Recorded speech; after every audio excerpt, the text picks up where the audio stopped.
Today's show is brought to you by Masterworks. Masterworks. Most people, myself included, do not have the wherewithal, the financial means to buy a Pablo Picasso painting, right?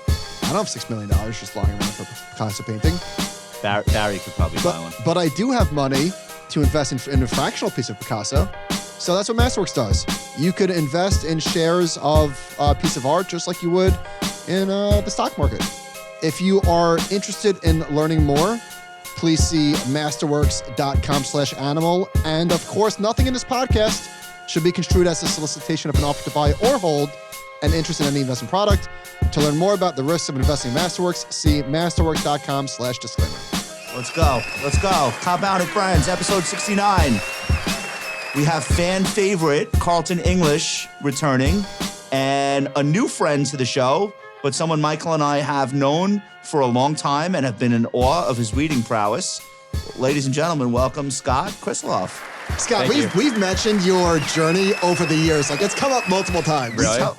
We were so fascinated that we never forgot about that project. I mean, I'm glad you're getting the end of it. The actual end of it. So I ended up reading everything up to the year 2000. The year 2000, I finished basically when my first child was born, and then I was like, first of all, I've kind of like read enough at this point. and now you just watch Paw Patrol. Yeah. And now I just watch Paw Patrol, exactly. Right. I don't read anything. But yeah, I finished the journey then, and like beautiful closed book of Time magazine was like the Person of the Century issue, which Albert Einstein was named Person of the Century. And so like, it was like a beautiful closure. The 20th century ended on like a great note for America. I think actually like the quote in Time magazine was like, America bestrides the world like a colossus at this point, because there was the fall of the Soviet Union and because there was like all of this economic prosperity in the US in the 90s. And so it felt like a right time to put it down. But the epilogue to the story is that Time magazine came for sale in 2018. Meredith, which owned Time, was trying to sell the magazine. And so in 2018, I made a run at actually trying to buy Time magazine, the magazine. Are you serious? Yeah, and I like had assembled a team of people who were like ready to buy it, and we were raising capital. Elon Musk. Who else? Well, Benioff ended up buying it in the end. Mark Benioff, the I didn't realize Salesforce that. founder, ended up buying Mark Benioff owns Time? He owns Time magazine now. Yeah. Wow. Yeah. What is he doing with it? Is it much the same? I mean, I think he's like... Is he man of the year every year? Yeah, every year. That's what I would year. do. Yeah. Okay. No, Person of the year. My bad. Yeah, I mean, I think he's done a lot with it. I think like Mark is obviously a tech visionary, so I think he's like elevating the brand in new channels of media. Has he ever reached out? Like, is he aware of you? I think he's aware of me. Yeah, we've exchanged some emails on this. I actually today, Time magazine, its 100th anniversary is next year. So today I took the opportunity of being in New York to meet with one of the editors there, and hopefully we'll be working on a project together. They should be like the ambassador, like the in-house historian of Time. You're the only person in the world that's done this. Like, I think fact. It's probably true. Yeah. It has to be true. Well, on a parallel track, I actually read every single issue in a row of the X-Men, like starting in the late 80s, well into the early 90s. Yeah. So I don't know if that's equivalent, but I think I had a 5-year run. I never missed an issue. It sounds equally life-changing. Including like X-Factor, X-Force, the New Mutants. Like I got a lot in there. And so now you read earnings transcripts. And yeah, I mean, well, you guys have known me forever as reading earnings transcripts. Well, wait, let's back up. I actually have an intro written for you guys. Okay. And this is like the most formal part of the show. Carleton English is a reporter at Barron's covering financial markets and asset managers. Prior to Barron's, Carleton covered hedge funds at the New York Post and financials and energy at thestreet.com. Welcome to the show. Welcome back to the show. Thank you. And I see you on TV all the time. And I see you're on Fox Business. Mm-hmm. And when is your show airing? It's Friday nights? No, it's on Saturday mornings at 10 and 11:30 You tape it on Friday night? Correct. Got it. Okay. I got the big hair, the big eyelashes. I love it. Yeah. And Jack Otter is still on the show. And who else is on it? Ben Levison, our managing editor, and then Jack Howe, who is our Streetwise columnist. All great. All amazing, right? I read everything that all of you guys do. Thank you. You guys having fun with the show? Oh, it's super fun. And I'm just thrilled that we're back in the studio. Yes. We did the whole tape from home thing for about 2 years where we've It's all tough. had to do the whole Zoom thing where you're just like, I'm looking at a box and pretending it's a person. And No, you guys have a great vibe. It's a good show, and I'm glad that we're all back to doing stuff live, Absolutely. including this. And you're a Phillies fan? You representing? I am Okay. representing today. As a true Philadelphia sports team fan, I am just nervous. I can't enjoy. You're not a bandwagon. You're a real fan. Like, okay, I mean, I've seen you go to games. Yes, for I go years. to games. Like, do not quiz me on anything because I'm not that deep into it. But I mean, I'm a Philly girl. What's Bryce Harper batting? Exactly. Okay, don't worry about it. But it's just Duncan knows. I'm so nervous. Like with tonight too. Like No and idea. you've got the Eagles like undefeated. Like it's exciting. Oh, but the you're just- Eagles are on Amazon Prime tonight. Who are they playing? You don't know. I don't know either. Yeah. Who's Philly playing? No one good, I don't think. Let's see. They're gonna. I mean, they seem unstoppable. Oh, the Texans. They win by 50 points. James Harden's out for a month. But in other news. I can't enjoy any of this because I am just so nervous about it. Because that's the thing about being a Philly sports fan. You're just always like, we've always had these great teams, but there's something sometimes goes wrong. So you just kind of. I don't know. I feel like you're tough in football. I don't really follow baseball, but I feel like in football you're probably a shoo-in for a Super Bowl appearance. No, there's no such thing. I know there's no such thing, but I'd bet it. Would you bet it this year? Would you bet I against? mean, they're the favorite, obviously. Yeah. But I think it'll be fine. Scott Krisiloff is the chief business officer at Helion Energy. You guys are building the world's first fusion generators in between reading magazines. It's a lot of multitasking, but you're also the editor of the transcript, which I read. How often are you publishing that? Weekly. Yeah. Weekly. Do you pick it up more during earnings season or not really? I mean, we're a little more active on social media during earnings season, but we still keep a weekly. The transcript is one of the most helpful things that hits my inbox on a weekly basis. You guys do an incredible job. It's a weekly newsletter. Basically, what you're doing is you're pulling out the most important quotes, not just from earnings calls. You're doing Fed. What else are you doing?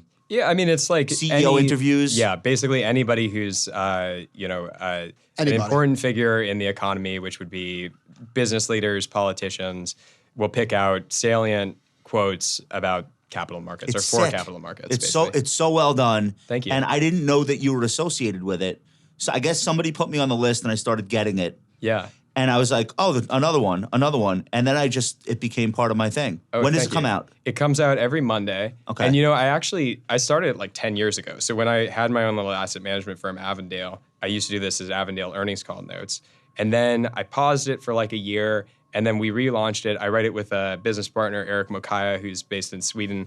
And we publish it every week. And it's just been one of those things like. Is it free? Never promoted it. It's freemium. So if you like. I pay, not to brag. Oh, thank you. Yeah, you're thank welcome. you. We basically release most of it. We block out some quotes which are catalysts for people. So like the quotes that we block out are the ones that you should be investing. Does based it off live of, basically. online on a page or is it just an email product? It's on a Substack. Oh, it is? Yeah. Okay. Carleton, you got the transcript? I'm going to, but I Dude. don't know. Yeah. It's very helpful. For It's you. Very, very helpful. For you, because you have to cover a lot of ground. He's doing a lot of the hard work for you. How do you aggregate it all? Is that your secret sauce? Can you tell us? No, I mean it's just reading. It's just person power, basically. I mean, I think like Eric and I have been doing this together long enough that we can get through a transcript probably in like honestly 5 to 10 minutes and pick out the stuff that we want to know about a incredible. company or about the economy, and then we just throw them into a document. We're like a pretty well-oiled machine now. Did you ever actually. connect him with the Quarter app with those guys? What do you can speak to them, right? Yeah, I think so. I think they may have sponsored us at one point, but yeah, I mean. What you're doing jibes perfectly with what they're doing. They're giving you the whole transcript as a PDF and the audio. Yeah. But wait, are they stepping on your toes? Because now they're doing some transcripty type stuff on They Twitter. might. We're often imitated, never Don't worry, beat. they're That's what frenemies. we like to say. They're from Sweden. It's going to be very benign, that competition. Like, they're not coming for your neck. Yeah. Like, don't worry. Don't worry. Yeah, no. I mean, I think people have tried to aggregate earnings calls, but I think like Eric was standing for a PhD in economics in Sweden, and we both have CFAs. Like we cover a lot of ground and have a lot of like background in the way we're reading calls. So I think that comes through hopefully in the quality of the call. Well, that's part of the thing is that you reports. actually have to know what to look for that would be relevant to, I guess, most people that are getting the transcript are investors, right? Yeah. Like that's who would want it. Yeah. So you have to know what would be relevant to the audience. Yeah, basically. So you're like kind of a journalist. Kind of. I mean, Yeah. I know journalists really appreciate it because Yeah. I think we cover a lot of ground for them. We present it in quotes for them, so they're like able to just take it and use it in whatever they're doing. Well, But- it's really helpful for me because I'm like doing a lot of media and I can't be an expert in everything. I don't pretend to be, but I have to be like fluent in what's going on in a broad array of things, and you make me sound smarter than I really am. So really, I love what you're doing. All the listeners, if you guys are nerds like me, find where you can subscribe to the transcript, and we'll post the URL in the show notes. Thank you. It's the transcript.substack.com, and you can just free to There you subscribe, go. and Look at there's you. upcharge if you want. Thank All you. right, but enough about you two. We had an FOMC meeting this week. There seemed to be a sharp market reaction to it in the moment. Really worse for the NASDAQ than for any other stocks that I thought. Would you say that's accurate? Yeah. Yeah, Well, the market ripped immediately. And the reason To the upside. Yeah, the reason why was because there was some pivoty language in there. They said in their release, in assessing the appropriate stance of monetary policy, the committee will continue to monitor the implications of incoming information for the economic outlook. And this was the sentence. The committee would be prepared to adjust the stance of monetary policy as appropriate if risks emerge that could impede the attainment of the committee's goals. Okay. And so based on that, people were like, "Oh, okay. They're taking into account the fact the cumulative effect. Yeah, that there might be a lag and all that sort of stuff." Market rallied, and then he got on stage, and the market fucking fell apart. It was bad. It was one of those things where I did not have to cover the meeting, live. I mean, obviously, as we all know, we all have to be up on these things. I was working on something else. I'm like, oh, great, there was a good market reaction to it. Yeah. And then it was like, Yeah, wait, what what did he say? what What did he happened? say? So my text. Wait, you 'Cause texted me. You're like, what'd you say? I was in the bathroom or I was something? out. I was like, "What did he say?" Yeah. So Bespoke has this great chart showing S&P 500 performance on Fed days from 2:30 p.m. to the close, and it was by far the market fell. Do we have it? The market fell 3%. There it is. From 2:30 to the close. Oh, look at that. First of all, this data is amazing. I don't know where they get this from, but look at this. Mm-hmm. The market absolutely fell apart. Why? Well, That's one of the worst responses to an FOMC. no, it's the worst. It's going back to 94. So I thought it was so I had data saying that the average move year to date for an FOMC day was plus or minus 1.9%. And so this was kind of in line, and then at 3:15 it just completely fell out of So bed. a few quotes. "We will stay the course until the job is done." Market didn't like that. "What I'm trying to do is make sure our message is clear, which is we think we have a ways to go. Ways to go is not good. We have some ground to cover with interest rates before we get to that level of interest rates we think are sufficiently restrictive." Market didn't like any of this. Not one bit of it. Why was the market surprised by any of it, though? That's the thing that I don't know. Because I mean, you're Jay Powell. You can only say the same thing so many times. I mean, there's only so many ways of saying something, and I read it. I read the transcripts. It's like, I feel like this is exactly what he's been saying for 6 months. We know inflation is still high. We got some positive jobs data. We'll see more on Friday morning, whether that trend continues. It's just, none of this seems surprising to me if you pay any attention to what's going Well, on. the market thought there was going to be a pivot. There was some leakage. No, some- there was. It's not there a was some pivot. whispers It's that not he was a going pivot to dovish. to do 50, or maybe be more to slow it down. He did And he say said we'll no. slow it down. He basically said we will slow it down. What he did at the same time was push the upper limit. yeah. Yeah. So that's it. That's the so thing. listen, if the risk-free rate over 1 year is higher than we thought terminal rates would be, if it's now in the 5% range, guess what? That's not great for the stock market, right? Like, the stock market is competing with the bond market at this point, and so for flows. yeah, and Yeah. so the arithmetic is wildly different, and so things are changing. Let's put this, John. Let's put this chart up of size of Fed hikes cuts over the past 30 years. I mean, these are big outliers. Yeah. So we're doing 75. There's been 5 in the last 30 years. How many have we done this year? Was this the I think fourth? 4. This is the fourth? So there's Yeah. only been 5 75 basis point rate hikes There's in one. modern history. There was one. There was one going into this year. That makes the 4 that we did this year extremely rare and historic. And then they're going to hit us with another 50 or 75 in December. It's a lot.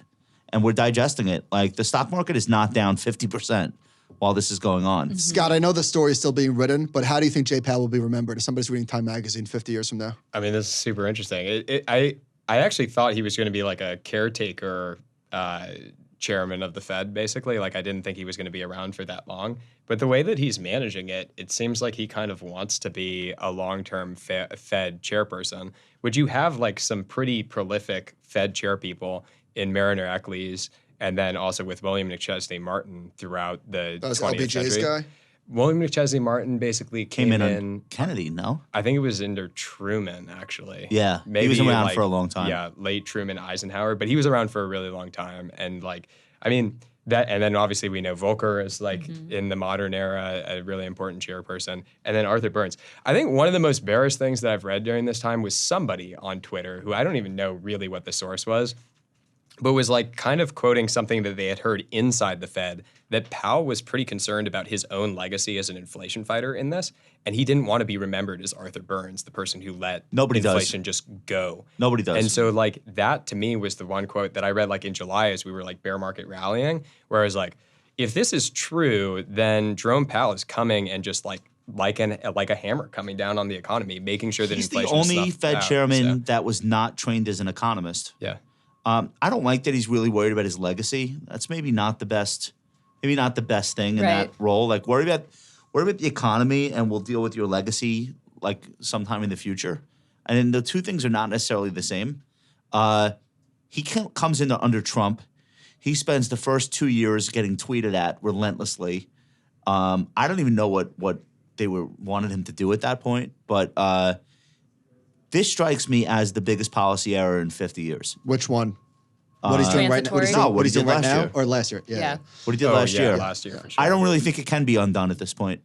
So you think he's taking the right course of action right now? Me? Yeah. I wish they would talk less. I don't like the press conferences. I come from a time where they didn't do this shit. They just came out, they made a move. You went off of Greenspan's briefcase size, or Dude, Greenspan spoke like the caterpillar from Alice in Wonderland. Nobody could understand what he meant. And actually, the famous quote was somebody saying like, we understood what you meant. He said, then I failed. Like, what was it? He goes, that means I failed. Like, that's my kind of Fed, is like, shut up, we know what we're doing. This is too much. I think so too, because, and I say this as a reporter, we're getting answers to questions, holding power accountable, all of that. I mean, that is the job. But you listen to some of these press conferences, and it's people asking the same question over and over, just trying to split a hair on some point. And kind of like I was saying earlier, how many more ways can Powell say what the Fed is trying to accomplish? It's, we have to get inflation under control, and he can't throw the R word around too much because that will really spook markets. But it just feels like what the Fed is doing. The R word is very politically incorrect. Oh, totally. Yeah. No. Like, no president wants their Fed chief saying recession. Like, you're just not supposed to say it. So that's why he says pain. Exactly. And then people say, oh, well, what kind of pain, and blah, blah, blah. And it's What like throbbing. the Fed is just trying to say, look, we have to get this under control. I mean, we're talking about, 8.5% inflation. Look at what's going on in other parts of the world. Argentina's at like 100% inflation. They go dead. Like, I mean, think about like the global impacts of all of this. So I think what the Fed's trying to do is just, can we manage a recession? Because he keeps going like, we're going to be data dependent. And then the reporter's like, yeah, but exactly. What are you going to do in 3 months? He's like, we're going to be data dependent. I know, but still, what are you going to do? Yeah. And it's a game at this point. Can we do the 2-year? This thing is trading like a fucking meme stock. Look, I mean, this is not normal, right? The numbers are not that dramatic, but we go into the meeting at 4.55. And then he's a little bit conciliatory, a little bit dovish, sort of, in the statement. And the yield drops to 4.42, I think was the low. And then he says higher for longer, however he said it. And we're at 4.7 in a 4.6 something in a flash. That seems like a lot of volatility for a situation where they're going out of their way to like constantly communicate. So I feel like it's too much talking. I don't know. What do you think? I mean, I think that the market did get hoodwinked here by that Wall Street Journal article that happened a couple of weeks ago, which said that they were going to pivot, and everyone was like, okay, they're going to pivot dovish. And then they went into this quiet period. No one was really talking. Yeah. And I think this was like the data point that probably, disciplined actors were looking for is like, Powell's going to speak. He spoke, confirmed that they're not pivoting. Or even if they are pivoting, he confirmed very clearly that the pivot doesn't matter to a slower pace. It's about how high we're raising rates. And all the data that we've seen in the last few weeks suggests that we actually have to go even higher than we thought before. We're going to get a jobs. We're going to get a jobs report by the time this airs Friday morning. We're going to get October non-farm payrolls. Yeah. They must have seen it. It must be a shock. Yeah. It's got to be like a whopper of a jobs report for him to be suggesting 5.5% or whatever. Wait, do they see the jobs reports in advance? 100%. Is that controversial or No, it's not. That's their job. They should see it. They see the data as it's coming in. I don't know if they see a finished job report, but they see like the data that's going into it. They could put it together. They could piece it together. I mean, because we've seen the 75 basis points from 50 heading into a jobs number before. Like the Fed I think wants not to be humiliated. So what happens if we get a strong job report to the market? Down Probably 800? get pancaked again. I don't know. Yeah. I don't know. Hasn't that been a trend this year? Not one jobs report has come out and given you any idea about inflation being under Scott, control. You're reading all these transcripts. I feel like the layoffs and the hiring freezes are only coming from tech companies. So Stripe announced today 14% layoff. It's not spreading yet. Yeah, no, there's nothing. And this is, as you guys were talking about this, I was thinking like the jobs report is a lagging indicator at this point because you actually, if you're just reading along with the earnings transcripts like we do, or any source, you're seeing still strength in the labor market. You're not seeing real weakness. So there are these data points of people freezing hiring and stuff like that. But the commentary from kind of the overall economy that we saw throughout this earnings season was strength in the labor market. Can we bring inflation down without unemployment going to 6% or higher? Is that possible? I don't know. It's never happened, but we can dream. I think the real question is like, will the Fed lay up until we get a recession? And I think the answer is probably not. Like they seem to be very intent on creating a recession at this point. Powell in the press conference talked about like the probability of a soft landing is really low now. So, if they keep going, the housing market is already frozen. It's going to break. Yeah, and these are all leading indicators, right? And unemployment is a lagging indicator, and it's also the one the Fed looks at. So like you think about policy errors, their just entire model is focused on like heavily lagging indicators, which is why they missed inflation starting and why they'll be they're looking at possibly last to realize that there's a recession. Rent and wages, which comes after the destruction has started. It doesn't lead us into that. Yeah. But that's what's in PCE, and that's what they're looking at. Yeah. I assume they're looking at other things, but I don't know if they're making decisions based on it. Yeah. Like credit card data, debit card data. My actual opinion is they just use the S&P 500 for I've the last 50 I've always years. said It's that. like, But they didn't seem to care this year. We broke the 200-day moving average. They came in with another 75 basis points. I mean, this posture of Fed that we're seeing now is one we haven't seen for a very long time, certainly since the financial crisis. I'm surprised. I know he keeps saying the same thing, but I really am surprised that he's sticking to it. I think all of us are, and that's why you're seeing this gap in equity prices and the underlying cost of capital, which is really scary for equity securities and also real estate. But you know what a worst case scenario is? He does 25 basis points in December. The fucking Dow Jones will be at 40,000. Like that's the problem. You'll get an ease in financial conditions like we have never seen, and it'll be overnight. And that's what he can't. He is between a rock and a hard place. Yeah. It's tough. He can't do that. It'll work against everything that he's done so far. Well, I think to Carleton's point, this is why, like, how can you be surprised by this? He keeps saying it over and over again. He said it over and over for a year, I know, but for like a decade, they trained all of us to be like, well, you're going to come to the rescue the second. Yeah, there's the Fed put there for multiple decades. We've all been bailed out by the Fed. So, maybe like, if he how wore an easy eye is it to train our patch. behavior? Like maybe if he totally changed his persona from what it was in the easy days when they were failing to hit their inflation target, like if he just came out like more of a badass and like almost like changed his demeanor, but he's still like so chill. Yeah. He's like very matter of fact and soft spoken. There's no emotion. So people haven't gotten the message that like, no, you don't understand. Yeah. It's not going back to the way it used to be. Yeah. So. Yeah, you need a little, as I've said before, you know, and cigarette hanging out of the megaphone. mouth. Yeah, exactly. Listen up. So let's talk about earnings. Scott, it's good to have you here because it's a busy period of time. Before we get to earnings, I'm just going to, for the record, it's 3:34 Thursday afternoon. In the East. Coinbase is coming out in 20-something minutes. And PayPal. And I predict that Coinbase is going to go, it's 56, 59. I think it's going to open up at $45. How much did it go down today? Or is it down today? It's down 6. It's down almost 7%. It looks disgusting. It's trading so heavy. And Robinhood numbers weren't great. Stock acted well because it's less bad than expected. But I feel like Coinbase is gonna be a disaster. Like the numbers are gonna be so bad. I think Coinbase was green this morning. Was it? Yeah. What could you possibly be expecting to be good on this call? It just has to be less bad than expected. That's it. Which is possible. I don't know. Is anyone trading crypto like in real life? right now. What did Robinhood say about their crypto trading? Did they mention it? I actually haven't read that one yet. Okay. Let's That's below his line. Robinhood is below my line. LOL. All right. So from FactSet, we've got around 50-something% of companies reported. This was at the end of October. Excuse me. The growth rate for earnings is 2.2% right now.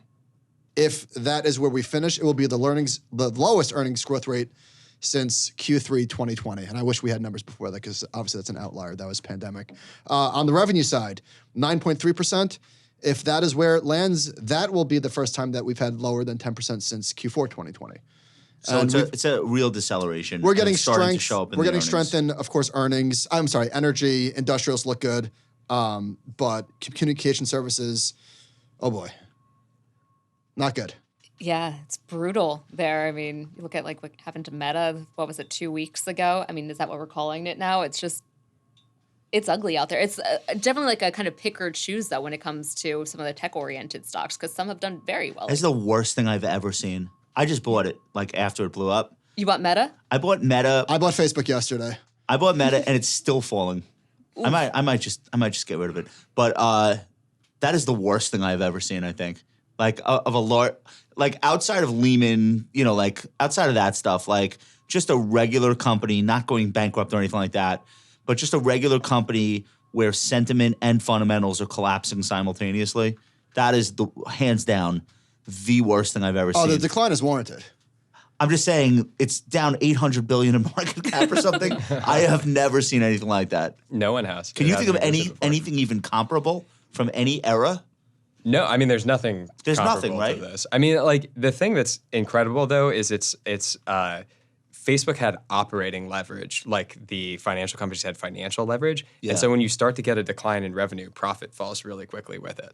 Explain what you mean by that. Well, like it's actually a function of how strong the Facebook business model is that it has so much operating leverage because it has like a low fixed cost base, and then all of the revenue you're driving through it is just great. So It the just growth falls is to just profit. falling Gross to the bottom margins are still, I think, almost 80% of the family of apps, which is absurd. Yeah, exactly. And so like it's like profit is revenue almost. So if you have like a 10% decline in revenue, you have a 10% decline or larger in profit. Oh, it becomes basically. 1 for 1. Yeah. And it's not a fixed cost, operating the company, because they keep throwing more money. CapEx, the investment CapEx is closing in. They're on spending like into declining free cash flow at a rapid rate. Yeah.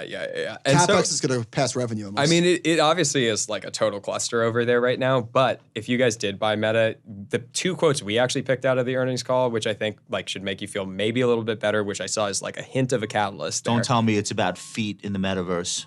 Legs. No, I think Please, this God. entire conversation is actually supportive of it. It's just like the idea that Facebook is a metaverse company has become so overblown at this point that people think all of the investment is in that. And actually, the CFO was talking about like the vast majority of their investment spend is in Reels. AI and data. So center. they're I don't want to say they're catch up to TikTok, but that's where all the spend is. Yeah, and that's the second catalyst. So the first one is AI and data center is actually where they're spending their capex, which I think like the market would probably be much more comfortable with than metaverse. And then the second data point is that they're actually taking share from TikTok, is what they said on their conference No call. way, it's not which, true. If they are, that Reels is taking They must share be in terms taking of share of time. users. So I mean, I think they're taking share of eyeballs is actually what they said. But I have also heard that like from like this is anecdotal stuff from other businesses that like TikTok's really hard for a business to actually buy space on and like figure out how to advertise on. Reels So I is- actually heard a CMO told me of a consumer products company like a week ago told me that what they like to do is they like to see what catches fire in TikTok and then they go and promote it on Instagram Reels, because they can measure people still. And that's what Sheryl Sandberg did for Facebook. She really turned it into like a measurement advertising. Here's the problem, powerhouse. though. So When they tell you that Reels is growing, what they're doing is cannibalizing other formats of their own. Yeah. So, right? Like the creators all pivoted to Reels because that's what Facebook right. was putting into people's feeds. So here's TikTok usage, which appears to be plateauing. But now we're stepping on what are your thoughts? Because I'm pitching this on Tuesday. Okay. So let's move off of Facebook for a second and just talk more generally about I think a lot of people have moved off of Facebook. yeah, seriously about earnings. that was probably the most interesting. All right, so Josh and I spoke earlier in the year, like a lot, that analyst estimates are still way too high. And they were, like, this wasn't that long ago. It was probably, what, like 4 months ago? Yeah. So it's not that long ago. Gina Martin Adams tweeted, we can safely call this an analyst forecast capitulation. S&P 500 estimates now falling for the 2 years ahead. This is a good thing, right? So Coming back down to earth, yeah. you know. So this is 2022 expected earnings per share, 23 and Crashing. 24. Crashing. They're all crashing. Crashing. But are they? It looks like they're crashing from the chart. They but are. They're We're going from 270 to 260 is a crash for 2022. Percentage-wise, what is that? Yeah, but look at 2023 and 2024. They're coming down materially. Yeah, all right. So that's interesting to me. So we're saying that 23 estimates in orange are significantly lower than where we think 2020. So an earnings recession, even if we don't get a real recession, is that the takeaway from this? EPS, But also they're always I mean, wrong. estimates are coming down. Urian Timmer tweeted, while most companies are beating lowered earnings estimates, and that's why it's important that these estimates come down so that we can step over them. There's an unmistakable slowdown in EPS growth. He said, ex-energy, earnings growth for 2022 is expected to be a modest 1.8% with risk to the downside. So much of this, though, is the comp, and the comp is 2021. And 2021 was so bizarre. That's one of the bigger issues. The other big issue, though, is that the Scott, you could probably confirm this, the earnings component for S&P 500 earnings is like 70% goods, 30% services, and the real economy is the reverse of that. So the economy is going to be better than earnings. Is that the right way to think about that? Interesting. I actually don't know that stat. Yeah, I think it's something from to that effect. Sambalest? Who did that? Like cars and iPhones are a really big part of, and barrels of oil and pills from Merck are a really big part of S&P earnings. But in the actual economy, it's like 70% services, only 30% goods. Yeah. So The stock market's the opposite, right? And the stock, so that's how you can get like a big disparity. Like we could be in 3% GDP this quarter that we're in right now, and earnings are going to be 1%, like, and falling. Yeah. So that's how you get that kind of disparity. Interesting. It would be interesting to see that in terms of market value too, of how much market value is ascribed to like Apple, future earnings, basically. I mean, Yeah. I know we don't know. Are sellers exhausted? And I ask this because, I'm like, exhausted. Peloton opened this morning. It was down a lot. I don't know how much it was down, but it's up 6% on the day. Roku, I know, was down 20% in the after hours last night. It's down 4.5%. So we've said this a lot, and we don't know, but like how much front running has the market done? Like how much? How much is baked? How much fear is baked in already? Well, that was my. I mean, Facebook's down 80% almost. But that was my thing on Meta. Like, how many insane. times can they sell the stock off on the same news? Like, all right, we get it. They're spending too much. You know. Well, they now what? They keep doing it. I mean, if you have multiple compression and earnings decline, though, not like good. it's not. It's who knows what the bottom is. It right? feeds on itself. Yeah, I mean, it's and this is Meta was like the most extreme case of it this year, but it's for the whole market. If you have earnings starting to decline, but you have like these really inflated earnings multiples, and you have the cost of capital going up, but you have these earning multiples. It's a dangerous cocktail. Yeah, I mean, like the S&P 500 earnings multiple or earnings yield started to converge with the 10-year Treasury yield, and so like, it's tough. shouldn't there be an equity premium? Probably. And if the 10-year Treasury yield is going to go to 6% in order to be a real yield, or 7%, like, what do you do with earnings multiples there? What do you do with cap rates on real estate? That's the other thing. Like, we have real estate that trades at like 3.5%, 4% cap rates Does for anybody the hear last that? 10 years. What the hell is that? Yeah. That was a screen open. I Yeah. wasn't sure if that was like Yeah, sorry about that. somebody else's antenna coming in. We are in Midtown Manhattan, so That was Carleton's. That was Carleton's supervisor. She's due back at Barron. so they are selling the shit out of FANG. Somebody said. Amazon's down 51%. Somebody told me. Google's going straight or down, too. Somebody said this somewhere. I forgot where I heard it. Apple's market cap is bigger now than Meta, Amazon, and Alphabet combined. Is that possible? Yes, I've read that. Is stat it as possible? well. I mean, we could do the Apple math, is bigger. yeah. I could- got it right here. Amazon's 900. Wait, Meta is what are the numbers? 250? Apple's bigger than who? Meta. So Apple's Amazon still and Alphabet. Apple's still 2.2, which is insane. Yeah, it's held in So well this year. Amazon is 1. So between Amazon and Google, you get to 2, and then 2. Yeah, same. Wow, that's crazy. That's insane. Because Yeah. these were all stocks that we thought were on the way to $3 trillion each. Yeah. I mean, I think like the difference between Apple and the others is Apple's profits are so secure in the way that they're being like truly generated that the market has given them that sounds a lift. complacent to me.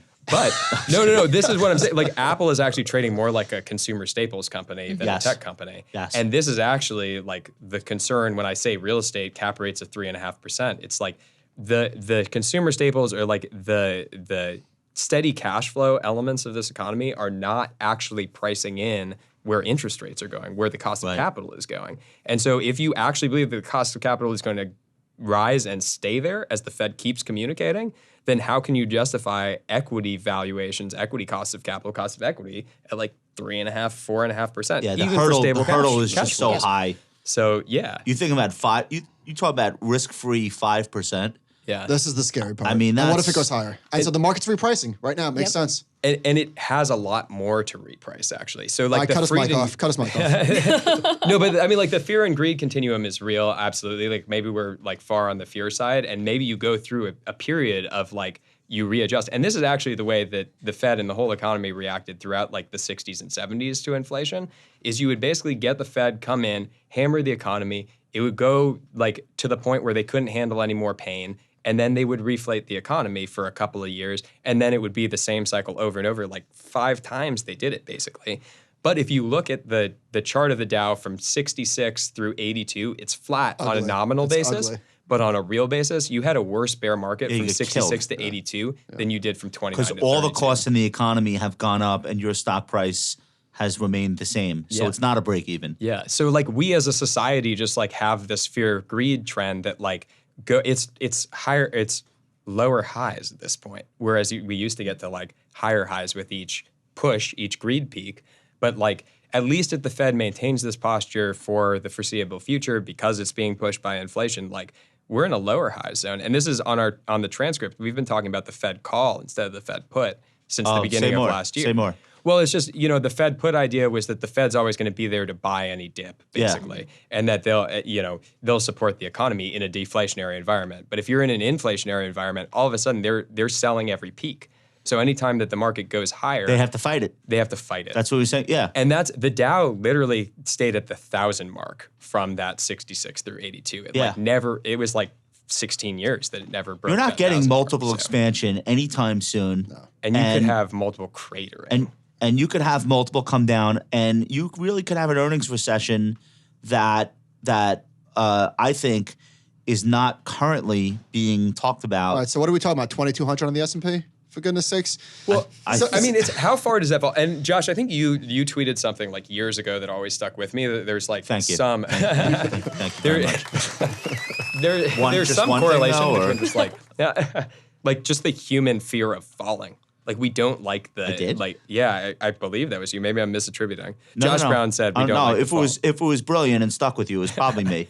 It was just like, so there's some point at which like falling prices feel like you're falling out of a window from like some sort of height. Yeah. And you just don't want to sustain that. And so that's why like we actually like the feeling of inflation or like things rising. It feels like more psychologically deep to Yes. have that. And so like, will we get to 2,200? That's probably too much pain, honestly, for the Federal Reserve. So they'll probably get to a point where they're like, oh, well, 3,000 is enough pain, and they'll start to reflate again. Mm-hmm. But the multiples will silently contract, right? Even if the nominal number stays flat, the earnings will grow with inflation, and so you'll have like earnings multiples contract over a very long time. So It's like Google, a for slow example, rip-off of a Google Band-Aid. is it's the first company in history that went from $2 trillion on its way to $1 trillion. It's going to get cut in half. It's basically there. It's traded at an average PE over the last 10 years of about 30, close to 30.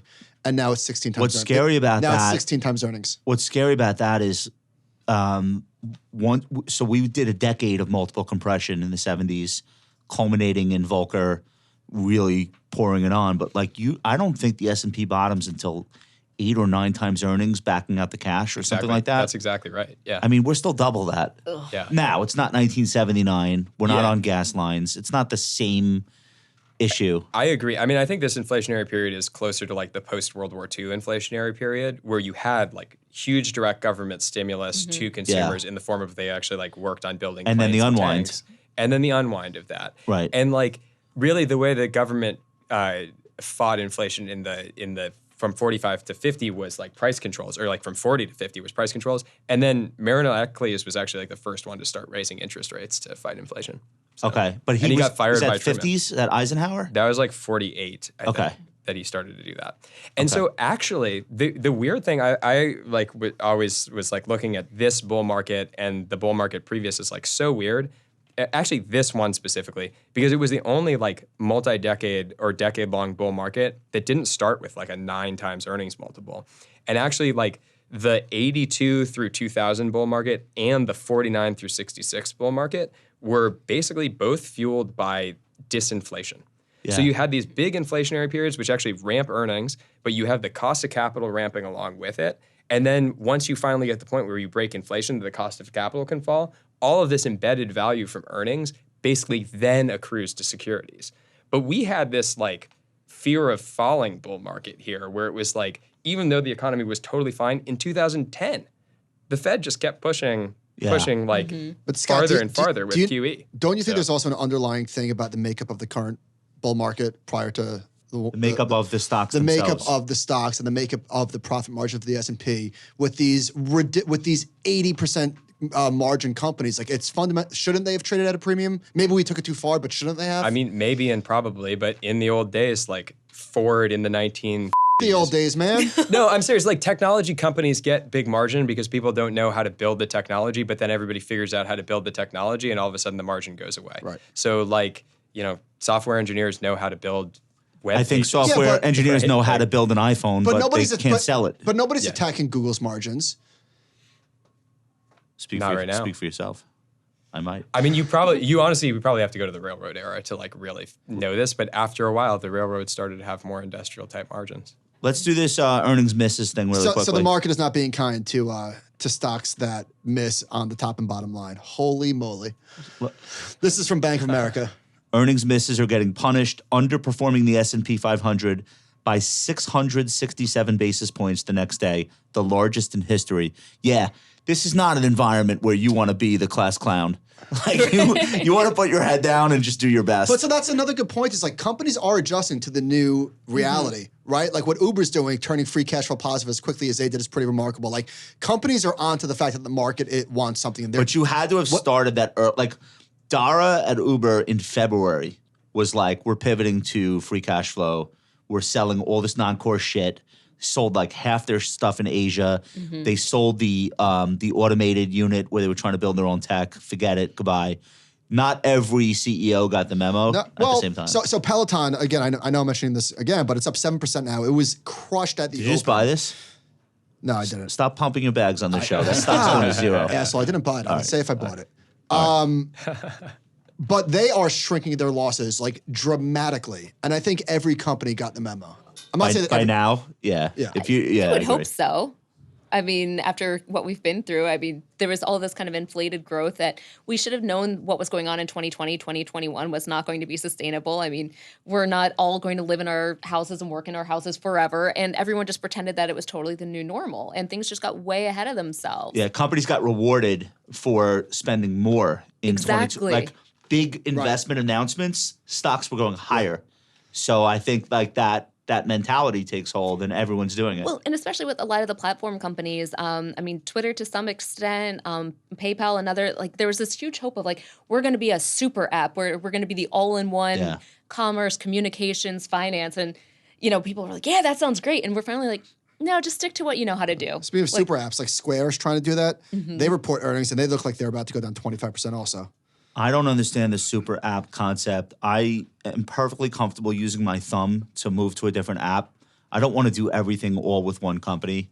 I don't understand why people think there's some reason why the super app will win out, but maybe I'm wrong. What do you think? I don't know. Yeah, I don't get it. Warren Buffett, we should mention. Hack. He might actually know something. Like when you look at Apple relative to every other stock on earth, hey, it turns out maybe he wasn't lucky for the last 70 years as an investor. His top 3 stocks are 3 of the best stocks in the market this year, or relatively speaking in their respective sectors, let's say, with Apple, Bank of America, and Chevron all had outstanding earnings reports. Apple is holding up better than any other mega cap tech company. Not anymore. Chevron is not today. Chevron is crushing it this year. No, for real. Look at Apple. It's down 10% in the last 3 days. All right. Looks But awful. compare it to Alphabet and get back to me. I mean, going I on? think this is the story. You don't have to raise your hand. Yeah.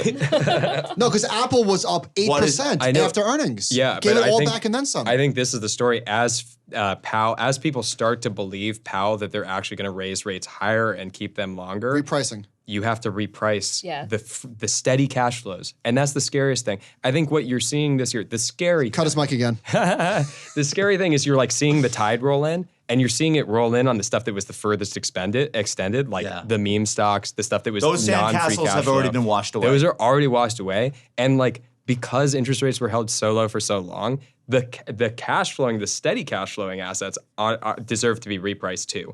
And so it's like, how far is the Fed going to let the tide roll in before they're like, Now it's well, coming wait a for the second. lifeguard No, stand.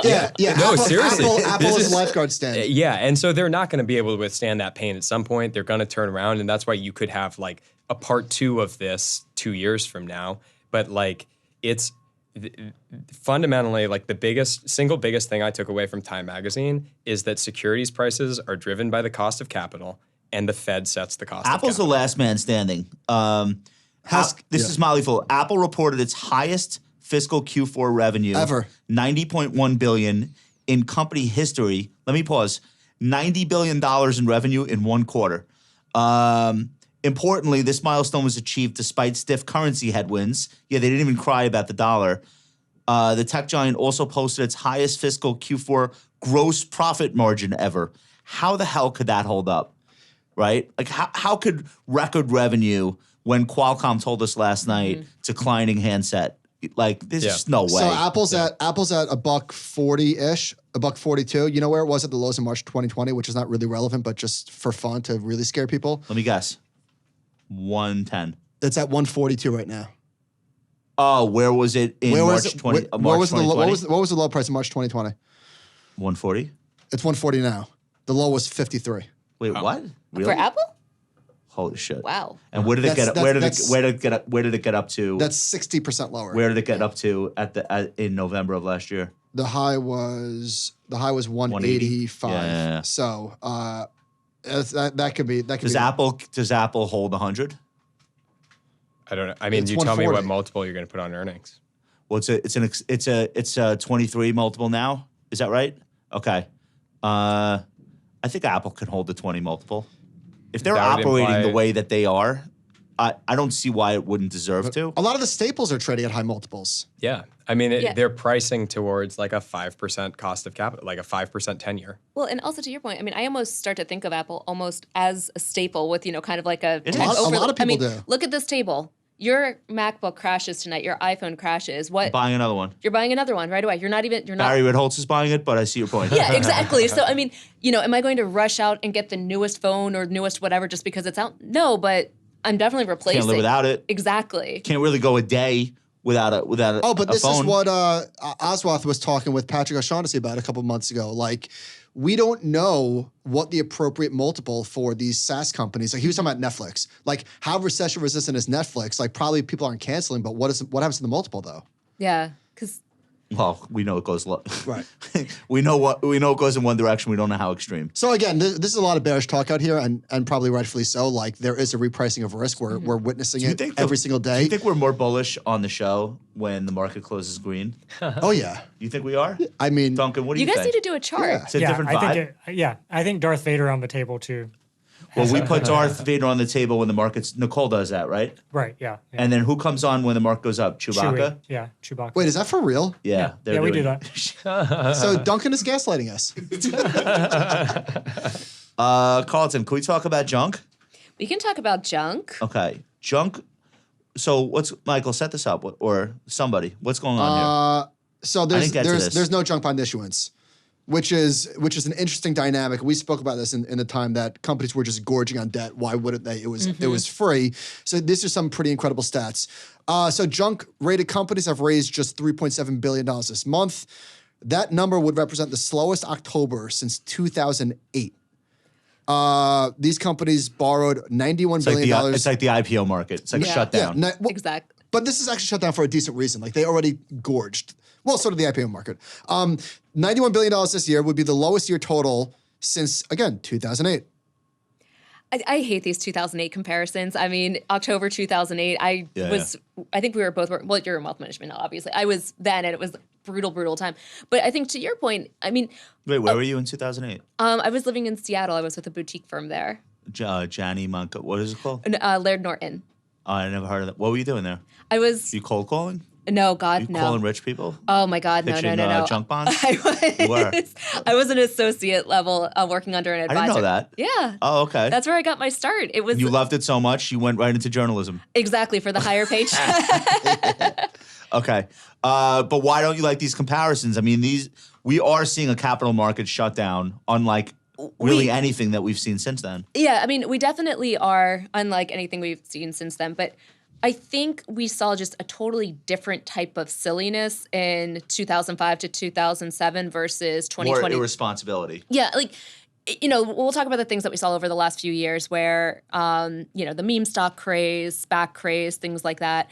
But I didn't have, you know, people making $20,000 a year, you know, buying vacation homes with, you know, zero down payment. You weren't seeing that type of things where people were really like speculating with like their future. It was more kind of the funny money that they were being given. So when you make these comparisons, like, yeah, of course it's going to be lower. But to your point also, I mean, we did gorge on debt when it was free and cheap, which we should have. Yeah. That was the whole point of it. Exactly. So does not surprise me that we're seeing these levels. No, the banks stayed out of this. Mm-hmm. I mean, they did IPOs and SPAC. They did it as investment banks, which is their job. But they didn't also put their own money. Yeah, they weren't taking balance sheet risks. They weren't taking balance sheet risks because they can't anymore. Yeah, they would have. I think they would have. Oh, totally. I mean, so you read all of Time magazine. One of my fun things to do years ago was reading the annual reports from the big banks, like going into the financial crisis. So 2005, 2006. I swear, it read like they had exclamation points on how they were trading and like putting balance sheet risk on. I mean, you almost felt like Goldman Sachs like giddiness coming through in their annual reports from 2007. Did you ever do you know the Lehman Brothers cover story from Barron's from 05 or 06? I don't. It's Dick Fuld on the cover. It's an insane interview. It's not really all his fault. I forget who the writer was, but the premise is like, Mr. Santoli, if it was your article, I apologize. The premise was Lehman joins the big boys, basically. Like that was the story. Oof. And some like publicist pitched that hard and got them to bite on it. And it was like a hagiography for Dick Fuld. And he like was really flexing. Mm-hmm. And like 2 years later is the biggest bankruptcy in American history. But like that's like the kind of thing where you look back and you were just like, this should have been a red flag. Mm-hmm. And I don't think it was to anybody, really. I mean, I just remember, and I was starting my career in 2005, but looking back at how money was just sloshing around at that time. I mean, I think back to the things, working in finance, the things I was able to do and afford when I was 22, where I'm like, I knew nothing. How was there this? I went to the ice skating rink at Rockefeller Center. Mm-hmm. So a friend of mine was a commercial real estate broker in like 06 or 07. And he's like, come to this party. I'm like, I'm not invited. He's like, dude, nobody cares. It's like a commercial real estate party in Manhattan in 07 at the ice rink, but it was in the summer. And maybe it was the summer of 06. And they're like handing out lobsters. And like, they're not even asking, like, are you part of the party? Yeah. I like glide in. It's an outdoor thing. I'm telling you right now, it could have been 1,000 people, all like dudes in white, button down shirts and, like all professional real estate people. It was Tishman Speyer, I think, through the party. And I'm pretty sure they were handing you a lobster on your way in. Like when you go to Carlos and Charlie's, they give you a shot, like when you're on spring break. They were like, oh, welcome. Here's a lobster. Here's some Dom on your way out. No, like literally, here's an entire lobster. have a great time. And if I had known anything back then, I don't know anything now. I really didn't know anything back then. I would have been like, this is some late cycle bullshit. Oh, totally. I mean, I had similar experience. So I started my career in Philly, working for a commercial finance firm. If anyone knows Philly, I worked on Ritholtz Square, north part of the square. My friend worked for a healthcare advertising firm on like the east side of the square. I swear, every night that week, someone's managing director was hosting something somewhere. And just like you, it doesn't matter if you're not on the list, just show up. Just show up. So Yeah. maybe that phenomenon was taking place in Miami in 2021. Like crypto bashes, but that's not the economy. Exactly. I mean, it's a side show. I mean, and yeah, there is real money that's lost there, but it doesn't, I think, have that kind of, full effect on the broader economy. Gunlock said, you taking any asset managers' letters and Not pulling much. excerpts out? Why not? much. I mean, we try to just follow people who are running industrial companies for the most part, like industrial tech. Because you're trying to keep it informational and not opinion-y. Yeah, and we don't really want to get over biased by what the financial markets are saying or like financial pundits are saying. So That's people interesting. who like are frequently or are managing money, talking their own book, like I try to edit them out usually. Like this it's asshole. no. Like me. Yeah. Don't include my stuff. It's not going to age well. No, I mean I think like the real like gods of our industry we'll put in like, if Soros says something or Druckenmiller says something, like Dahlia will get in there every once in a while. Because But, that like, could be a spin-off product. Yeah. You could do the transcript, but like investment professionals. Yeah. So you would have like Howard Marks, Michael Batnick, Yeah. people like that, like whatever they said. Gunlock said after the Fed, I think he was talking to CNBC, he said, tax loss selling is the biggest risk to the market going into year end. I'd say the Fed. I believe this is the biggest tax loss selling opportunity in 2 generations. I'm not sure what he means by opportunity.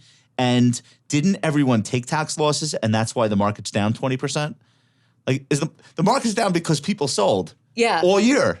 Like from January 1st on, almost every week is like net selling, net selling, net selling. So now people are first going to sell? I'm not sure about that.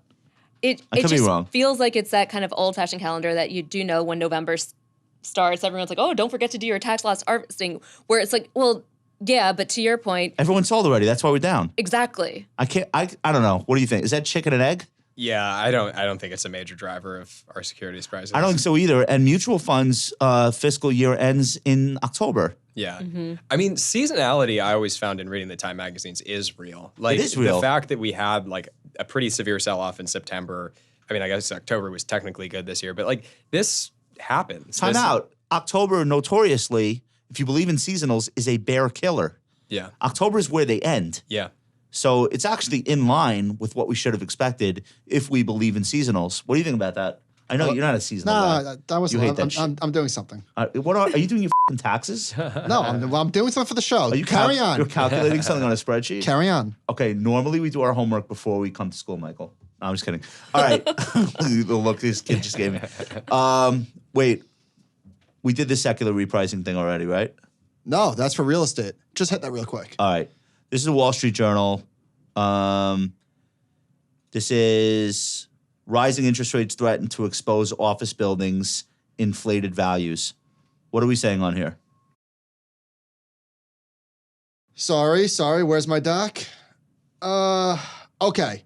So just like we're getting a repricing in equities, same thing is happening in real estate. And this is interesting. All right. Some dude, Ronald Dickerman, who's the president of a real estate investment firm, said, I believe that we are in the middle of a secular repricing of commercial real estate. It's a pretty scary proposition, but that's what we're up against. So since February 1st, 2020, this is from the Journal, the S&P 500 is up 20%. Office REITs are down 43%. This is what I like to call the coup de grace, which I might be saying that wrong, but just check this out. We're looking at a chart of the office price index versus the effective This is the price to buy a building? versus the effective rent index. And what we're talking about is this exactly. Between 1997 and the end of 2021, effective office rents, which factor in free months of rent and other gifts to tenants. So for example, you sign a 10-year lease, you get 6 months free. Okay, so that when that's baked in to the price of rents, from 1997 to 2021, that fell 16% in the 50 biggest US markets, according to Moody's Analytics. And yet, office building values rose by an inflation-adjusted 91% during that time period, which is bananas. A lot of that is Chinese and Saudi money that's no longer coming in.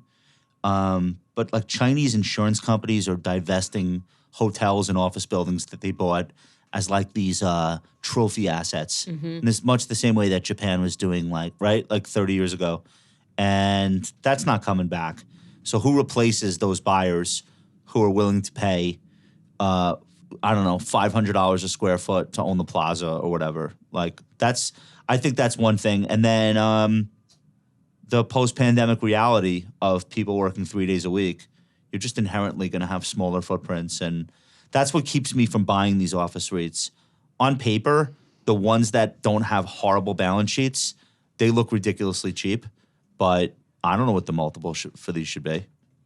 Yeah, So. I mean, I think of myself as someone who likes going into the office, but it's not really feasible every day. I don't know how I did it before, but it's so much easier to get up, get started working from home, and then all of a sudden I'm like, I'm just working from home today. So for what happens to commercial real estate prices, I mean, you're just not having the same foot traffic in there. You don't have the same need for retail on the lower floors. This adjustment could take a decade, though, because these leases are so long. Yeah. So like when you it's the re-upping or the lack thereof that's going to be the price discovery mechanism. Alert. Good news alert. I was wrong on Square. It's up 11% after hours. At least that's the first print. So happy to be wrong on that. All right. So I was doing some homework mid-show. So I apologize This for. better be the sickest revelation of the hour. What All do you right. got? Listen. All right. So the last 4 sessions. This is kind of nuts, actually. Let's go back to the last 7 sessions. So in the 2 days before earnings, Apple was down 2%. Then it was down 3%. We got the earnings pop. It was up 8%. Since then, down 1.5, down 1.8, down 3.7, down 4.2. That's bad. So I wanted to look at when was the last time that Apple fell 1.5% for 4 straight sessions? So 1929. Spoiler. Sorry. it had to be 2008. I remember it no? well. It's not 08? So these are the numbers. So it did that in December 2018. Remember we had like that Mnuchin saying, don't worry. I spoke to the CEOs of banks and everything's fine. Oh, that just ruined He's such a Christmas. gem. That just ruined Christmas. So that was all right. So that was the last time that happened. But before that, it literally was 2008. Really? So Apple down 4 straight days, more than 1.5%. Yeah, Carleton hates that. December I know. 2018, January 2008, 2007. It happened one time, and before that, you have to go back to the dot-com bubble. You know, a lot So of wait, this is real shit. 100%. I think this is worse than 2001. 18, 08, 07, 01, and one time in 08, one time in 07, twice in 2001. I think this is the NASDAQ. This is worse than 01. We haven't had it 02 yet, right? But like, I think the destruction of capital is definitely higher because these market caps were bigger. Yeah. Square's up 14. And there are more. I think this is worse. Yeah, but the crazy thing is, like, you have an $800 billion loss of market value of Facebook. That's like $800 billion out of That's some bigger than people's Berkshire pocket. Hathaway. Exactly. And Scott, and the Amazon, consumer's still Amazon, not feeling Amazon that. too, and Google too. They both lost 800. Yeah, and the consumer's still not feeling it. So the consumer's so still weird. not like Consumer was it's short. not So weird. impacting. The So- Yeah, consumer consumer's short. subscribes to my macro alerts You are and is short. You are Mr. History. Like, is there? I don't want to say there's nothing to be learned from history, but isn't this time truly such a weird period of time? Yeah. Where the consumer is fine. There's no unemployment. Scott's like, actually, during the Franco-Prussian War.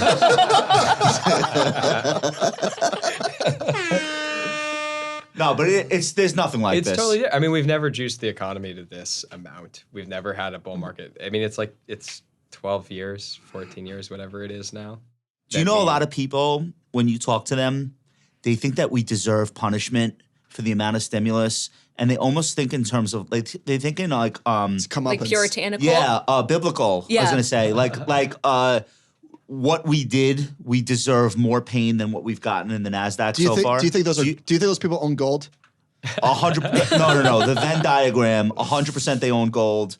We know who they vote for too. But there's like there is a sense that this has to get worse to balance the shit that went on last year, like with the most speculative parts of the market, and we haven't fully did it. paid for it. We I did mean, it. I'm not trying to like do that at all. Like there are definitely like data underpinning and all of that. And like the chart you just showed. we're not of, like- accusing you of Yeah. that. I'm saying No. But like the commercial real estate versus rents, it's just like the macro chart is household net worth versus GDP.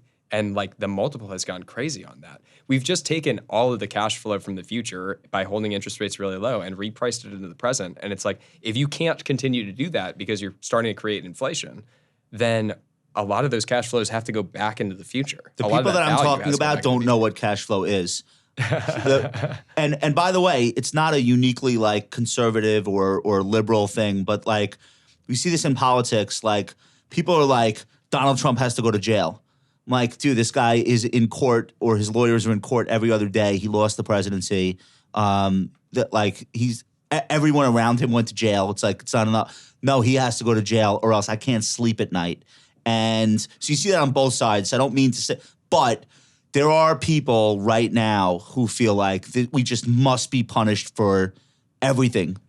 I'll make the bull case here, and I'm not going to go to the Franco-Prussian War, but I will go to World War II, which is like the other basically equivalent period of the type of stimulus that we did, the quantity of stimulus that we did over the last 10 years, the only other time in the 20th century, at least, that the economy sustained sort of the same thing. And we were like 150 billion GNP before World War II. During the peak of World War II, we were like 350 GNP. Because we were just 350 cranking billion. out And what did we get to planes now? and- It was all borrowing. Will I we get mean, to that 200 something or not?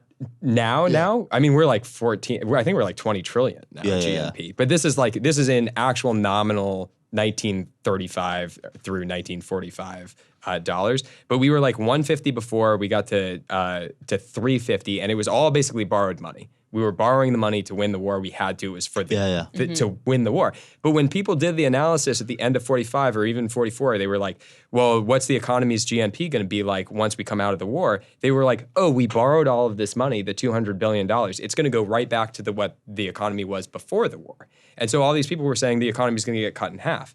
And what actually happened was you ended up building so much new capacity that industrial capacity was actually soaked up by the consumer. People actually wanted all the extra cars that could be produced. Yeah. And then you had some inflation with it. And so like nominal GDP held in pretty well. Real GDP fell by like, I think 10 to 15%, but it certainly wasn't the 50%. But isn't that the crash. problem So, now? like, That now we have, right? well, this is the point. You've juiced the economy with low interest rates for such a long time, but hopefully somebody out there, some entrepreneurs were doing things that were like productive enough Elon that Musk they was. actually Elon, yeah. Like all kidding aside, love him or hate him, that's what he did Seriously. with free money. Exactly. Hopefully there was actually like a positive, real net But that's a return good point because with free Tesla money. could not have done what they did No in way. a 5% world. Yeah. No way. No way. Yeah, exactly, But- exactly. And like the changes that are getting made in AI, like general artificial intelligence, you could 1,000x the effective workforce of the world within the next 5 years. I like just what through you're, AI. I like what you're So, saying, like, and I hope that ends up being the balance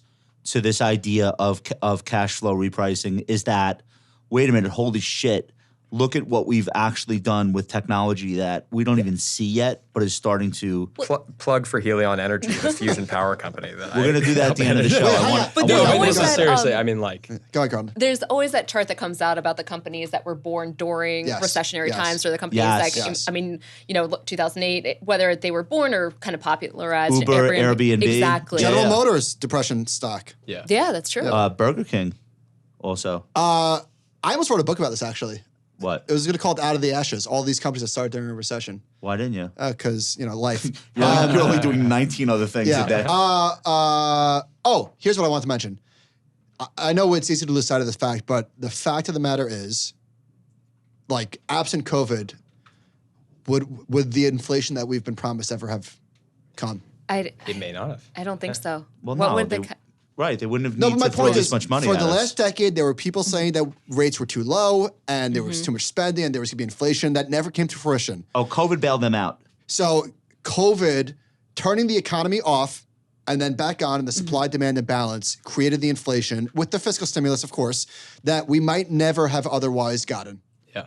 And World War II did that in 39 too. Like we never would have gotten the And inflation. there's no alternate Yeah. universe, but that's reality. Yeah. That's the reality. And a lot of the inflationistas were bailed out, and they won't say it, but you would never have labor having the upper hand the way it does, absent a situation where people realized how important they were to their employers.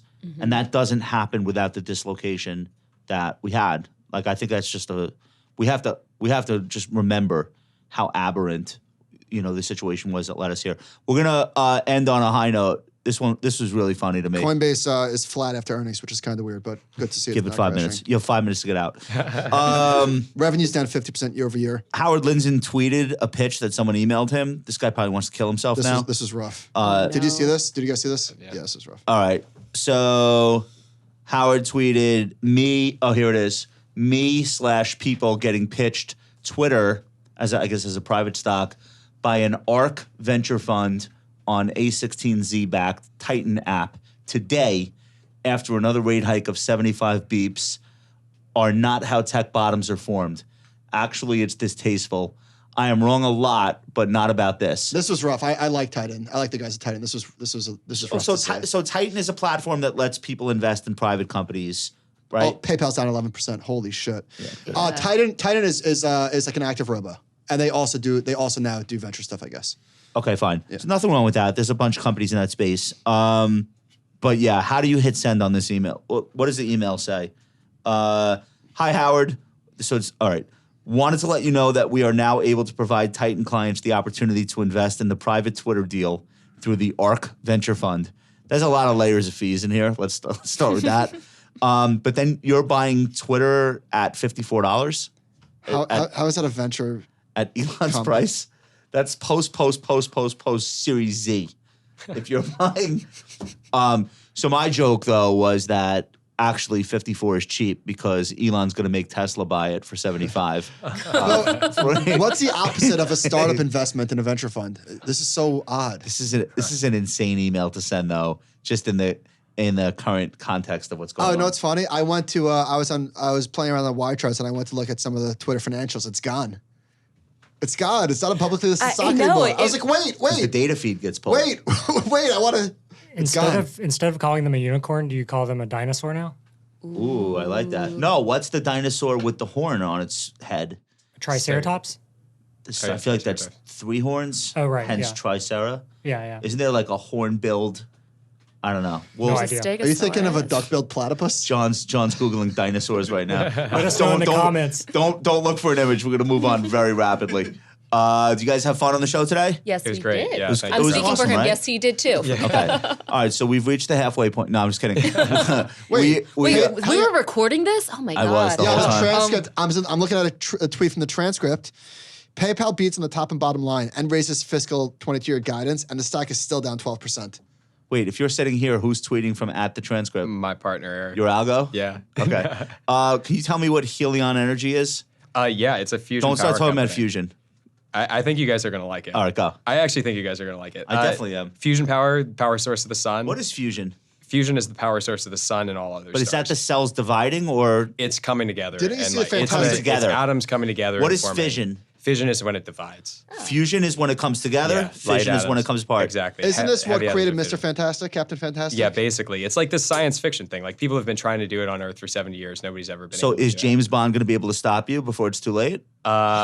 No, All right, so what are you doing with fusion? Tell us. Yeah, I mean, so there's like 5 well-funded fusion companies in the world now. Helion is one of them. And we're building right now our 7th prototype. We've built 6 prototypes. We actually do fusion every day in our 6th prototype. But the 7th prototype is the one that we expect to demonstrate net electricity for the first time. What do you mean do fusion? It's in a No, facility. wait, all kidding aside, this is Spider-Man 2. This is what Dr. Octopus was trying to do. Yeah, in like stylized form. Cold but yeah, fusion, no, my I mean, boy. like, yeah, no, fusion. Yeah, thanks for throwing this up. But yeah, I mean, fusion is like What is this that? is the What holy is that grail of called? energy. This is the plasma accelerator. This is our device. Lasers? Plasma, which is like the 4th state of matter. This is after you heat something into a gas, it becomes a plasma. Did I see right? This thing is 40 feet long. Yeah, it's about 40 feet long, 6 feet tall, basically. If you go to our technology, actually just scroll down a little bit here. Scroll down to like the 3rd. This sounds frame. expensive. You know it's what- actually cheap. You know what the fifth This is the state whole of To, matter to, is? to build. Like, did you guys raise a ton of money for this? We raised $500 million last year. from the Pentagon? Actually from private investors. So Sam Altman led our round. Dustin Moskovitz was involved. Mithril, which is a Peter Thiel vehicle, and 500 mil was that pre-seed? yeah, no, this is actually our Series E. We've been around since 2008, so we've built 6 prototypes. This is the 6th one. But this is important for people to watch because, like, if we or others, but we can do fusion, and make electricity from it, this is like the power source of the future. This is actually like upends hundreds of billions of dollars. So worth what's of the value. next big milestone? You're going to generate electricity generation, power a light bulb sort of electricity. It's plug like, an iPhone.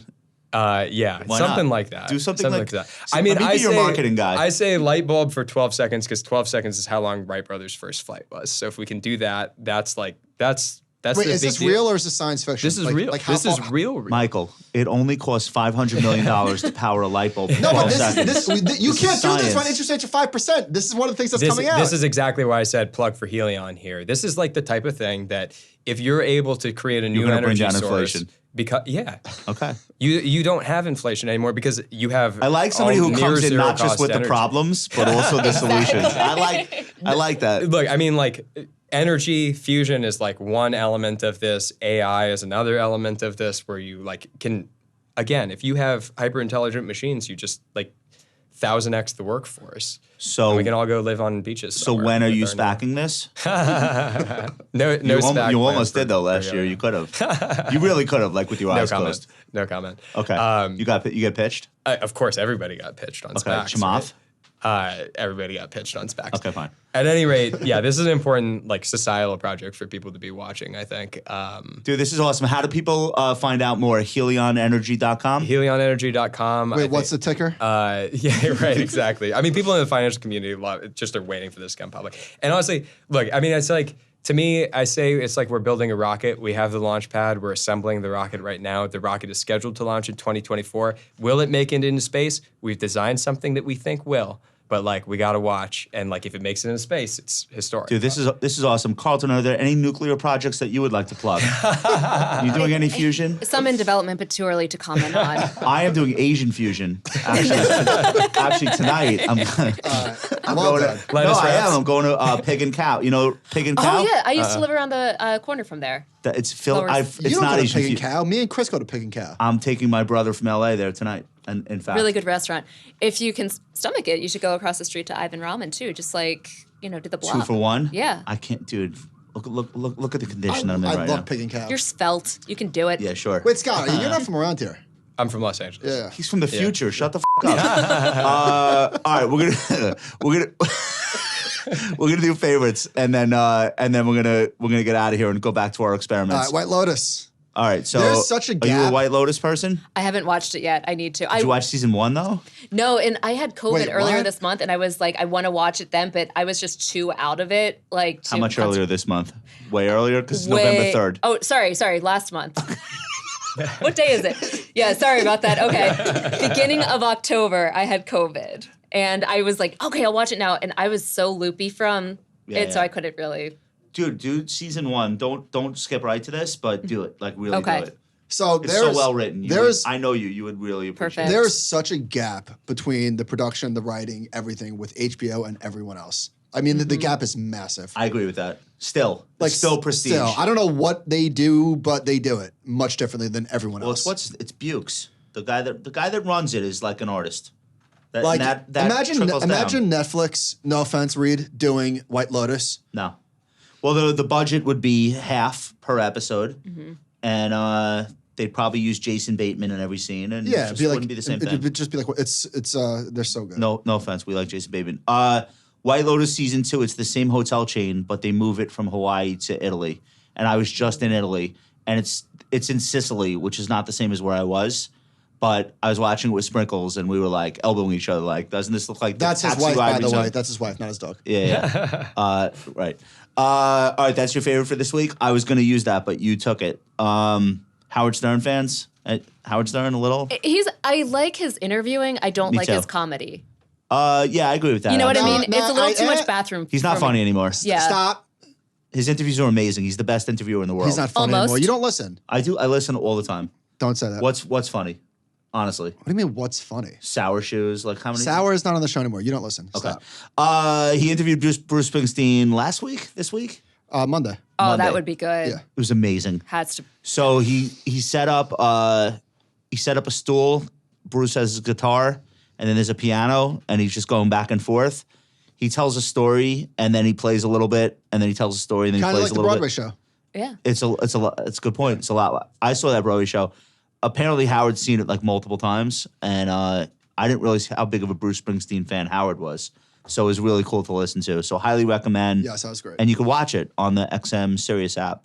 Do you have a favorite for us besides 8,000 issues of Time Magazine? Is there anything else we should dig into? No, I don't think I have anything to bring to this one. You got nothing? Okay. Yeah, I mean, I guess my comment on this is like, you know, when you were a kid and you walked in and your parents were watching some show from like the 1930s or 40s, like I Love Lucy on reruns, Yeah. because that's all they wanted to watch. Yeah. I think I've reached that point. I'm just watching like 90s sitcom Hit me. reruns. What do you got? Friends on the TV in the household still- right now. still holds up. Still holds out, and Seinfeld always great. Friends a little problematic, but still holds up. Yeah, no, I mean it's great to like go. They're time capsules now. Yeah. It's Yeah. like kind of crazy to Are watch. you, and, like, are you a cool- Rachel guy or a Monica guy? No comment. Okay, fair enough. What do you got for me, Carleton? All right, so last time I had Broadway Rex, I'll do it again. Last night I saw Almost Famous. It officially opens I have tickets. tonight. Don't spoil it. Does Penny Lane have her stomach pumped? You don't want me to spoil it. I'm just kidding. I saw the movie. Oh my God. It tracks the movie. It was a joy to watch. Like if you love the movie, you'll love this.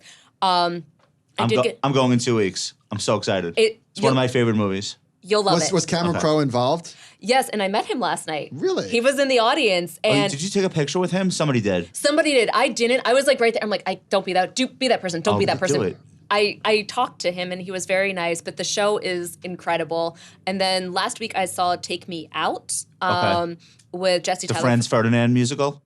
No. No. Did you get that this one? is the play. Oh gosh, I'm blanking on the playwright name. But anyway, it's about a baseball player who comes out of the closet and what happens from the aftermath of that. Jesse Tyler Ferguson from Modern Family and Jesse Williams from Grey's Is it Anatomy. a play or a musical? It's a play. Okay. Which do you like better?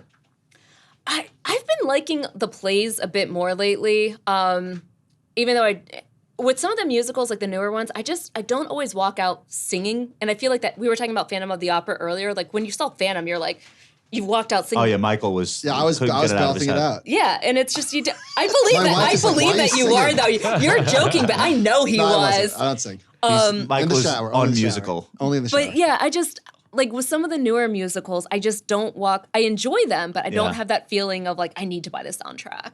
So is Almost Famous done as a play but with musical moments, or did they like make it into a musical? Done as a play with musical moments. They keep, Like to the soundtrack? so, yeah. I don't think they got the full soundtrack. They got, But they're not like singing the dialogue.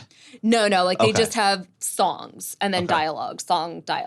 They do I say I don't want to do spoilers, but they do a tiny dancer scene. Of course. Seeing that Sure. done for stage, it's just. I mean, it was such a moment in the movie. Seeing how it was done for In the stage. movie, they're on a tour bus at like 6 o'clock in the morning. Yeah. And they're all banged up. Incredible. Exactly. Yeah. And kind of the same, but just seeing how you interpret that for stage versus It's like one of the best movies ever, I feel like. it's It's so watchable. We're all nodding our head. yeah. Yeah. It's just so good and it just makes you whatever your era of music was. I mean, I'm a child of the 80s, so what I grew up with was probably like more 90s hip hop or like 90s rock or alternative, but it just made Yeah, it's me not want to our get generation, No, but we know all the songs. almost- yeah, and you famous. just want to go into like I just wanted to listen to music when I got home. Did you hear the podcast that this guy did? He did Saturday Night Live for season 1. Oh, what was his Okay. name? Oral history. What's his Got name? all the people. Season 2 was Almost Famous. What's his name? Jeff Miller? It's something? I feel like it's something Miller. It's like a very common name, so it escapes me. But James. James Miller? James Yeah, Miller. that's right. So it's 6 episodes, and they're all in it. He Oh, got dude. He wow. got what's her name? Kate Hudson? Yeah. Kate Yeah, Hudson's she was in it. And Because Brad Pitt was supposed to be heavily involved in the project and he backed out. Brad Pitt was supposed to be Russell. Yeah. Do you know that? I mean, He was too old. he too old. No, it wouldn't work. Yeah. But there's Origins. a lot of James Miller Origins. James Miller. There's a lot of stories like that. It's a whole season of Almost Famous. It's like Oh, 6 or wow. 7 episodes. Yeah, it's great. And they got all of the stars. Frances McDormand. Like they're all in it. She's- You must listen to this. So the mom, the Frances McDormand character for the stage, I mean, she brought something different, but it was awesome. I mean, that character was just like spot on for the She stage. anchors the movie. Absolutely. Because she's the only one not going along with what's going on. Mm-hmm. And that's like an important Philip part of Seymour it. Hoffman was great in that. Everyone's- Oh my everyone's great. God. Everyone's I know great. that part makes me sad. Check that. It's the Origins podcast. I think it's the Okay. 2nd season. And season you'll- 3 is Lake Placid. The dialogue, it's incredible. Oh, really? So No. I am so gullible with you guys. Sometimes I'm like, We're from New York. Every other thing we say The history is of large complete crocodiles. sarcasm. All right, guys, you're amazing. We loved having you both. And did you fly in specifically for this? You can be honest. I had some other meetings. You had some other stuff. All right, He's doing Fusion. We're so happy to have you, and you're very impressive. I would say. Yeah, seriously. I mean, like Batnick level of. No, you're extremely impressive, and we appreciate you coming on. And you'll come back sometime. Yeah, Okay. would love to. How often are you in New York? I mean, I can be out here quarterly. We'll I see you got next plenty week. of stuff. All right, Duncan. Anything we got to do before we get out of here? Are there any disclaimers we need to now read? How does that We'll do work? our- Probably. Yeah. All right, we'll do that in post. Yeah. All right, guys, you're awesome. Thanks so Thank much you. for Thank coming you. by. Appreciate it. Thanks a lot, Compound guys. and Friends, episode 69 is a wrap. We will see you guys next week.